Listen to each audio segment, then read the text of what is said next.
वंचित बहुजन आघाडीच्या तुम्ही ट्विटर हँडलला जा, त्यांचा डीपी बघा, भारताची संसद दिसते, खाली वंचित बहुजन आघाडी असं 3 रंगात लिहिलेलं आहे। त्यानंतर प्रोफाईल बॅनर फोटो बघा, तिथे वंचित बहुजन आघाडीचा विजय असो असं लिहिलेलं आहे। विशेष म्हणजे सभेची गर्दी आहे आणि त्या गर्दीच्या जोरावरती विजय असो असं लिहिलेलं आहे। त्यानंतर तुम्ही त्याच ट्विटर हँडलची गेल्या काही दिवसातली टाइमलाईन चेक करा, तिथे प्रकाश आंबेडकर दिसतात, सुजात आंबेडकर दिसतात आणि मग फार कुणी दिसत नाही, कारण वंचितमध्ये नेत्यांची काही मोठी फळी नाहीये। त्यामुळेच प्रकाश आंबेडकरांची वंचित किती जागा जिंकणार यापेक्षा किती जागा आणि कुणाच्या पाडणार याची चर्चा जास्त होते। या वेळेसही तोच प्रश्न आहे, प्रकाश आंबेडकरांच्या नेमक्या किती जागा येतील? प्रकाश आंबेडकर भाजपची बी टीम म्हणून काम करतात का? प्रकाश आंबेडकर आणि ठाकरे मवियाचं का जमलं नाही? आणि या अशाच 3 ते 4 प्रश्नांची उत्तरं आपण या व्हिडिओमध्ये पाहणार आहोत। त्यातला सर्वात महत्त्वाचा प्रश्न, प्रकाश आंबेडकरांच्या वंचितचा फटका नेमका कुणाला बसणार? या प्रश्नाचं उत्तर एका वाक्यात द्यायचं तर ते उत्तर आहे महाविकास आघाडीला। होय, प्रकाश आंबेडकरांच्या वंचितचा थेट फटका हा काँग्रेस राष्ट्रवादी आघाडीला बसतो, हे गेल्या काही लोकसभा निवडणुकीमध्येच सिद्ध झालंय। उदाहरण आपण परभणी लोकसभा मतदारसंघाचं घेऊयात। गेल्या वेळेस परभणीमध्ये राष्ट्रवादीचे उमेदवार विटेकर हे 40,000 मतांनी पराभूत झाले आणि वंचितच्या उमेदवारानं लाखाच्या वर मतं घेतली। जर वंचितच्या उमेदवारानं मतं खाल्ली नसती तर युतीचा उमेदवार पडला असता आणि राष्ट्रवादीचा खासदार झाला असता। असं एका ठिकाणीच झालं का? तर नाही। गेल्या निवडणुकीमध्ये वंचितमुळे काँग्रेस राष्ट्रवादीचे जवळपास 9 उमेदवार पडलेत। याचाच अर्थ असा की वंचितच्या उमेदवाराचा थेट फटका हा काँग्रेस आणि राष्ट्रवादीला बसतो आणि भाजप आणि मित्र पक्षांना फायदा होतो। त्यामुळे प्रकाश आंबेडकर हे भाजपची बी टीम आहेत। आंबेडकरांमुळेच काँग्रेसचे उमेदवार पडतात, त्यांची संविधान बचावची लढाई खोटी आहे असे काही आरोप काँग्रेस नेते करतात, पण त्यात खरोखरच तथ्य आहे का? खरोखरच प्रकाश आंबेडकर हे भाजपची बी टीम आहेत का? काँग्रेसकडे आजच्या घडीला ज्याचा महाराष्ट्रभर जनाधार असेल असा एकही नेता नाही, ही वस्तुस्थिती आहे।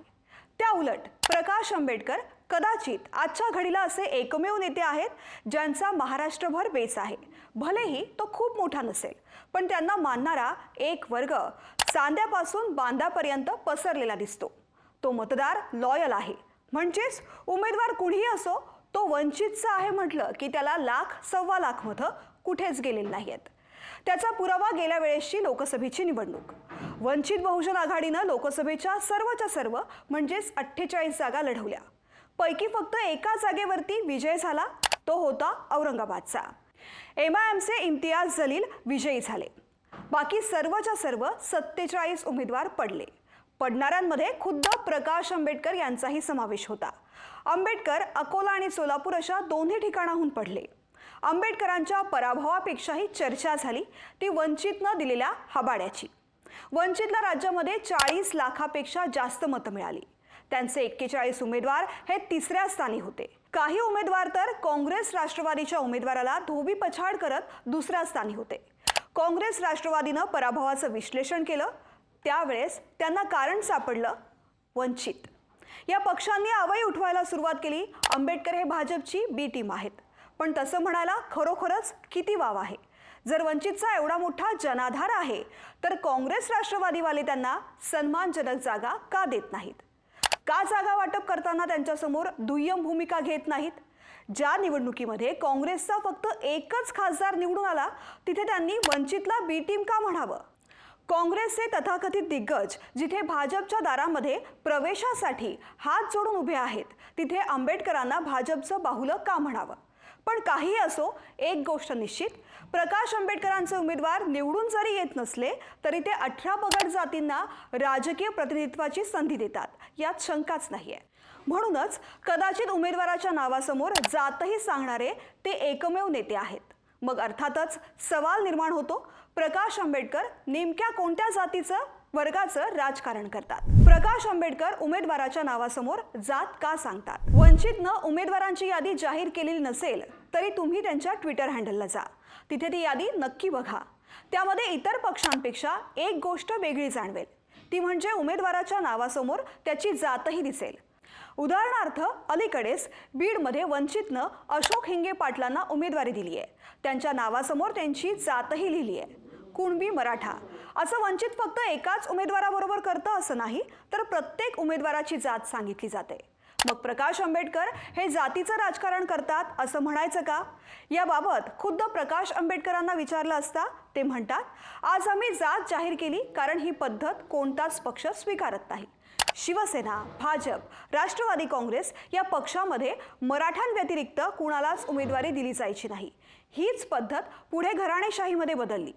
ज्या वंचित समाजामधील लोकांना कधीही कुठल्याही पक्षाने उमेदवारी दिलेली नाहीये, त्यांना वंचित आघाडीनं उमेदवारी दिली. त्यामुळे त्यांच्या जातीचा, धर्माचा उल्लेख करणं आंबेडकरांना आवश्यक वाटतं.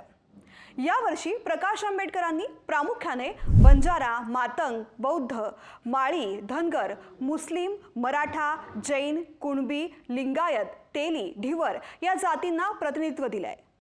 मग प्रकाश आंबेडकर उमेदवारी देताना नेमकं काय बघतात? आतापर्यंत भाजप किंवा महायुतीच्या नेत्यांना उमेदवारी देताना ज्याच्याकडे निवडून येण्याची क्षमता आहे त्यालाच उमेदवारी दिली जाईल हे आपण कितीतरी वेळेस ऐकलं आहे.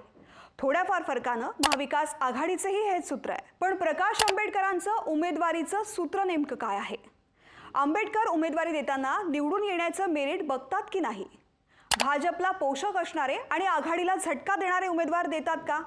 असे प्रश्न नक्की निर्माण होतात.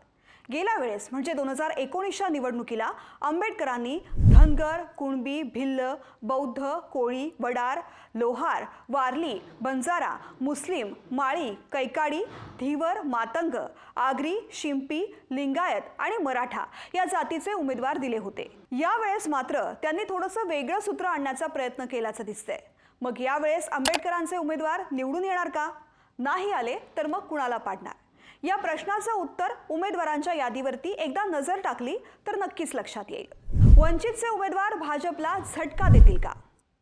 दिसतंय असं की यावेळेस आंबेडकरांचे उमेदवार आघाडीच्या उमेदवाराऐवजी भाजपच्या उमेदवाराला हबाडा देतील.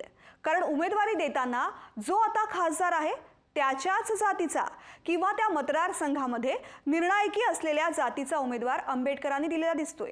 उदाहरणार्थ बीडमध्ये आता पंकजा मुंडे भाजपच्या उमेदवार आहेत. तिथे राष्ट्रवादीनं मराठा उमेदवार दिलेला आहे. पंकजा स्वतः वंजारी आहेत. आंबेडकरांनी तिथे कुणबी मराठा असा उमेदवार दिला आहे. बीड हा मराठा बहुल मतदारसंघ आहे. तिथे यावेळेस आंबेडकरांचा उमेदवार कुणाची मतं खाणार असं आपल्याला वाटतं. दुसरं उदाहरण घेऊयात पुण्याचं. पुण्यामध्ये भाजपनं मराठा उमेदवार दिलेला आहे. तिथे आंबेडकरांनी वसंत मोरेंना तिकीट दिलंय, तेही मराठाच. धंगेकर हे काँग्रेसचे आहेत, जे नॉन मराठा आहेत. मग पुण्यात वंचितचा मराठा उमेदवार नेमकी कुणाची कन्नी कापणार? असं आंबेडकरांनी एखाद दोन ठिकाणी केलं आहे असं नाही. बहुतांश ठिकाणी त्यांनी जातीचा गांभीर्यानं विचार केलेला दिसतोय. आणि यावेळेस तो विचार भाजप किंवा सध्या असलेल्या खासदारांचा तोटा करणारा दिसतोय. प्रकाश आंबेडकरांचे उमेदवार भाजप ठरवतं का? हाही एक प्रश्न आहे ज्याची चर्चा आम होते. आंबेडकरांचे उमेदवार भाजप ठरवतं का? या प्रश्नाचं उत्तर म्हटलं तर सोपं आहे, म्हटलं तर अवघड. तुम्ही वसंत मोरेंचंच उदाहरण घ्या. ज्यांनी राज ठाकरेंना सोडलं ते अजित पवारांच्या राष्ट्रवादीमध्ये जात आहेत अशी चर्चा झाली.